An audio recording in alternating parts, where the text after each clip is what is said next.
अरे वो तो जल रहे हैं बोले, लड़का जैसा बोला उसको वहां पर सीट करके फिर से मैंने ढूंढने किया तो हमारे लड़कियों का रेप हो रहा था। 14 साल की एक छोकरी, 15 साल की छोकरी, 18 साल की छोकरी, 20 साल की छोकरी को काट काट के इन्हें फेंक रहे थे, रेप करके मजाक करके इन्हें तलवार से काट के फेंक रहे थे। इस तरह मेरे नजरों देखे हैं और मैं किसी के सामने बोलूं तो रब सुनता है। मेरे कोई शौक नहीं है पैसों का वगैरह, कोई शौक नहीं है। सिर्फ एक मजबूरी में एक धंधा लगा के बैठा हूं कि मेरा ध्यान बाहर हो जाए, नहीं तो मैं पागल हो गया था।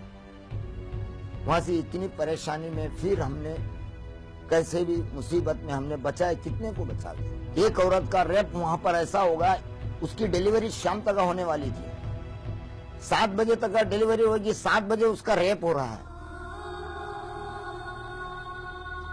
7 बजे डिलीवरी हो रही है, 7 बजे उसका रेप हो रहा है।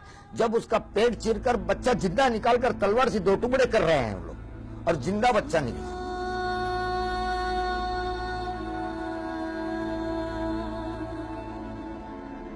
तलवार से पेट चीरकर बच्चा निकाल के 2 टुकड़े करे, हमारे नजरों से देखते हुए। 4-5 साल का लड़की क्या की, 20 साल का, 25 साल का, 18 साल का एक जवान इस तरह रेप कर रहा है। 12 साल 14 साल की छोकरी को लंगी करके रेप कर रहा है। चिल्ला रही है बच्ची, अब्बा अम्मा बचा लो।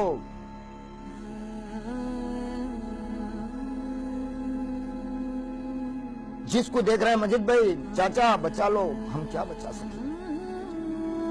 ये नजर देखें, रब को सुना रहे, हमारे आंसू निकल निकल के खून निकल गया है।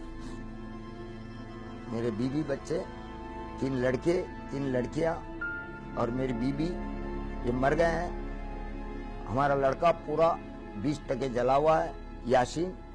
और इस हालत में हम बहुत गम आता है। रोटी खाई नहीं जाती, हमको खाना नहीं खाया जाता, चैन से नींद नहीं होती। आंख मूसता हूं तो याद आता, मैं किसको बोलूं, बोलने से तो आने वाले नहीं है।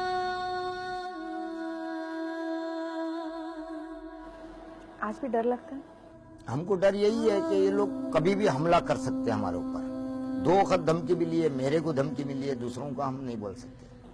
आपके ऊपर उसके बाद भी जानलेवा हमला हुआ है? हाँ, उसके बाद भी हुआ है। 2 फेरी, एक रास्ते में हुआ है, 2 फेरी मेरे घर पे हुआ है। ऐसा क्या हुआ था?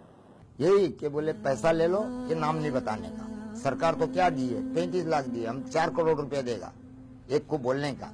नाम नहीं बोलने का? नाम नहीं बोलने का कोर्ट में। हमने तो नाम बता दिया, हमको रुपया प्यारा नहीं है, हमारे बीवी बच्चे प्यारे हैं, हम झूठ क्यों बोले। क्या किया अपने आप को संभालने के लिए कि रोज याद ना आए? सब्र कर रहे हैं। आपको लगता है सब्र का फल मिलेगा? मिलेगा। हम तो जज साहब को बोला है कि जज साहब इसका अंत यही आएगा, जिसने करा है उसको सजा मिलना चाहिए, कि आइंदा से नहीं कर सके। और गुजरात के अंदर क्या कहीं भी कोई भी गांव में भेदभाव नहीं होना चाहिए। आपको कुछ उन लोगों ने भी धोखा दिया जो हिंदू थे, जिन पर आप भरोसा करते थे? हाँ, भरोसा करते थे, उन्होंने धोखा दिया। हमारे बाजू में पड़ोस में रहते थे, एक साथ में मिलने में रहते थे। कभी सोचा नहीं होगा आपने वो ऐसा करेंगे? आपको कुछ नहीं, जिंदा जलाया उन्होंने हमारी बीवी बच्चों को जिंदा। हमने बोला भी, गुड्डू तू ये क्या करता है। मुझे यकीन है मजीद भाई, इन 10 साल में आपने कई बार ये सोचा होगा कि इससे तो अच्छा होता मुझे मर जाते तो अच्छा था।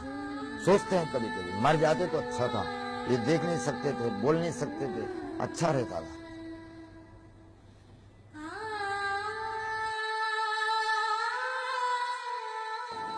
अच्छा, आपके मन में नफरत है दूसरे धर्मों के लिए? नहीं नहीं, मैं कर्नाटक में हिंदू के साथ भी रहा, हमारे सेठ के साथ भी रहा।